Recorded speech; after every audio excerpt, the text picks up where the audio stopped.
What's up, my beautiful people? Welcome to my YouTube channel. My name is M.Nyagha and the channel is Cooking with Mary Hope. A very warm welcome if you have clicked into this video. Thank you so much for clicking into this video. And today, guys, I don't want to talk so much actually because I just want us to cook so that we can enjoy it, because I'm so hungry, by the way, extremely hungry, and I want to prepare. This one is the one I'm going to eat. So for today, guys, we're going to be cooking Mboga za Kienyeji. I can say it's traditional vegetable. That is the best word I can use.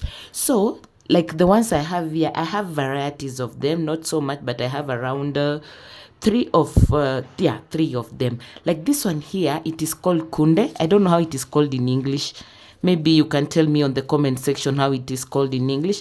And you can see this one, when I bought them, they were already being removed from their stems. This one is called Kunde. I think it's cowpeas or...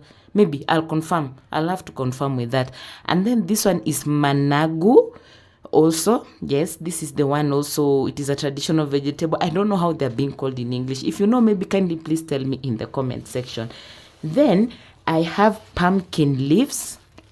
This also is the one that we'll be using. We're going to mix all of them. If you want to enjoy traditional vegetables, ensure that you're mixing a number of them. They are very sweet, by the way, if you mix. And then this one here I have is terere. They look like a very large quantity, but when you're going to remove them from the stem, you will see how they will shrink and become very small. And with me, whenever I'm cooking traditional vegetables, I always put a little bit of scales and spinach, just a little, not too much, like this one. You see, this is the only amount of skuma I'm using, and this is the amount of spinach I'm using. Especially when it comes to spinach, don't use too much, because you know terere, it's also like spinach. It always makes the vegetable to be very soft. So I'm going to prepare these ones off camera. I'm just going to show you a little how we prepare them. For example, like the kunde, it has already been removed from the stem. This one now, it is ready for chopping. And then for the managu and terere, this one and terere, we also have to remove them from their stem. That is, you are only removing the leaves. So when you're preparing them, I'm going to put them on this basin of mine. This is the orange one. So when you're preparing them, you have to remove the leaves like this. You only remove the leaves, and you check the leaves, the ones that are good, sio zile zenye zimeharibika. You just remove them like this, and then this, now it is an empty stem. This is their seed, their fruits, I mean. So this one, you're not going to use them. So for the terere and managu, this is how you're going to remove them, only the leaves. And when it comes to the pumpkin leaves, we only remove them to prepare them. We do them like this. We do them like this, just to be able to, if there's any other method, you can tell me also in the comment section. And for this way, it is ready. You just put the dirt aside, and like this, it is ready. There's some people who don't like the stem, but for me, I always remove just half of it. Yes, and I just leave a half of the stem. And this one now is ready. For the kales, it's going to be the same, and also with the spinach, you just know how you're going to remove them. We remove them just from the stem like this, and also for the spinach.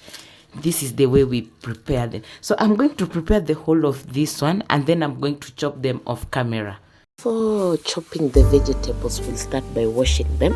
And for the mboga za kienyeji, guys, it's advisable that you use running water, because you know most of the mboga za kienyeji, they always have sand particles. Because of that time of harvesting, they always attach itself to the leaves.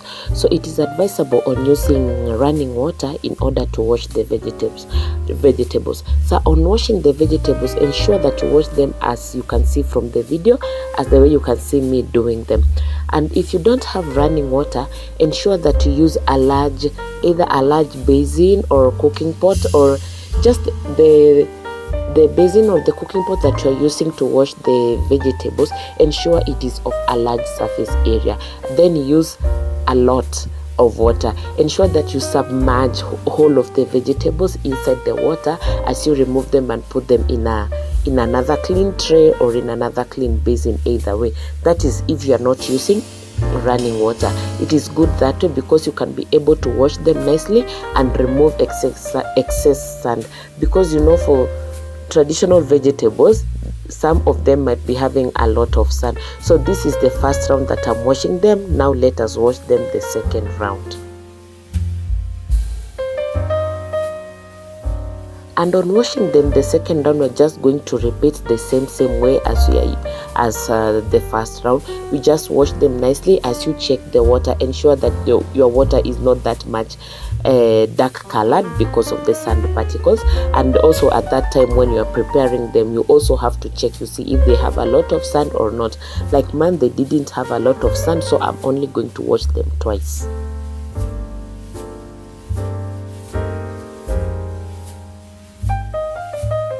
And on washing them, I'll have to place them on this pink basin that has some pores, because I need them to drain off the excess water. So ensure that you place them in such a kind of basin that has pores, so that it can drain off the excess water. If you don't have such a type of basin, you can just place them in a tray so that just the water will drain off. Yeah, the essence is just to ensure that excess water is drained off.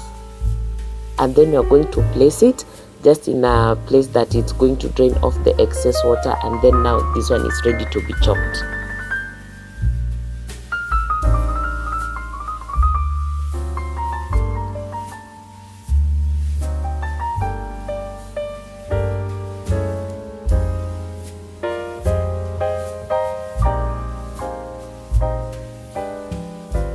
And you can see mine, I've already chopped them. You can chop like this one. I've just used a knife to chop them just small and nicely. It will depend on the size that you need.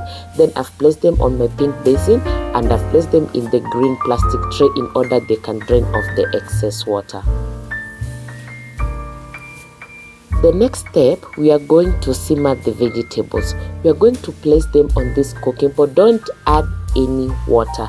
Just place them in the cooking pot, so that they can simmer until the whole of the water has dried up. As we are going to simmer them, they always produce their own soup. Remember, there was a little bit of water that was there. Yes, so we are going to allow them to simmer until the water has completely dried off. That is why when you are washing them, you have to ensure that it drains off a little batch of water. We are going to cover and allow them to simmer. I checked it on the first time, and the water had not dried up very nicely, so I still had to cover it so that it can drain off the excess water. At this point, the water now has completely dried off. Now it's time, let us fry the vegetables.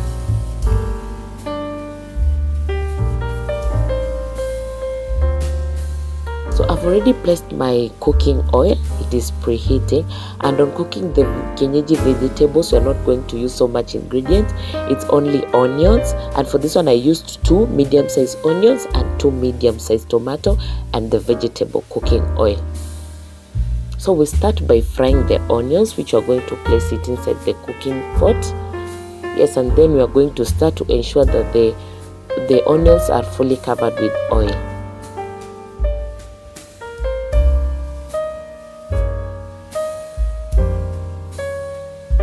And as usual, you remember guys, we have to fry the onions until they have turned to golden brown. As the way you can see, mine has completely turned to golden brown, and I will keep on saying this.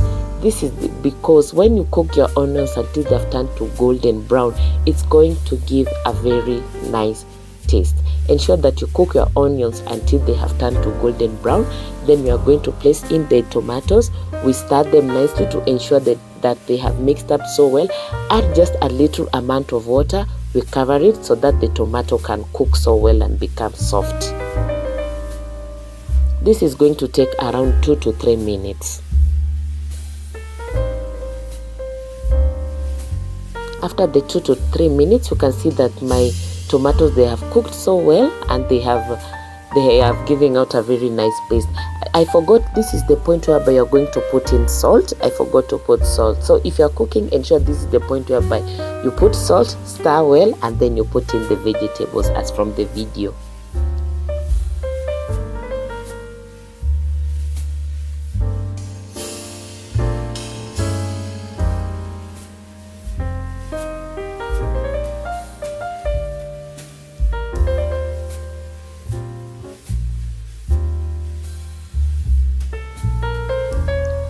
After you have put in the vegetables, ensure that you stir it very nicely so that it can mix up very well with the tomatoes.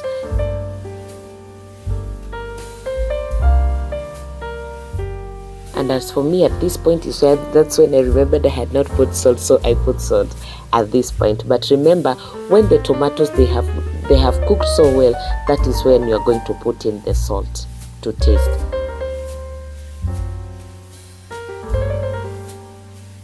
After you have stirred the vegetables so nicely, they have mixed up so well, we are going to cover.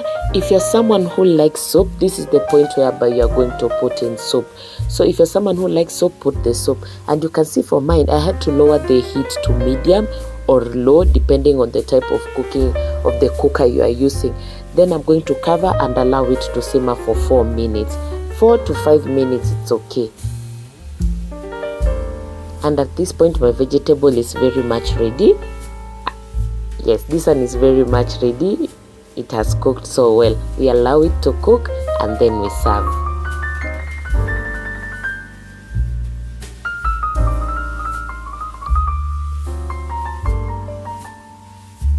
And mine, I'm having it with the ugali. You can decide on whichever the accompaniment that you need.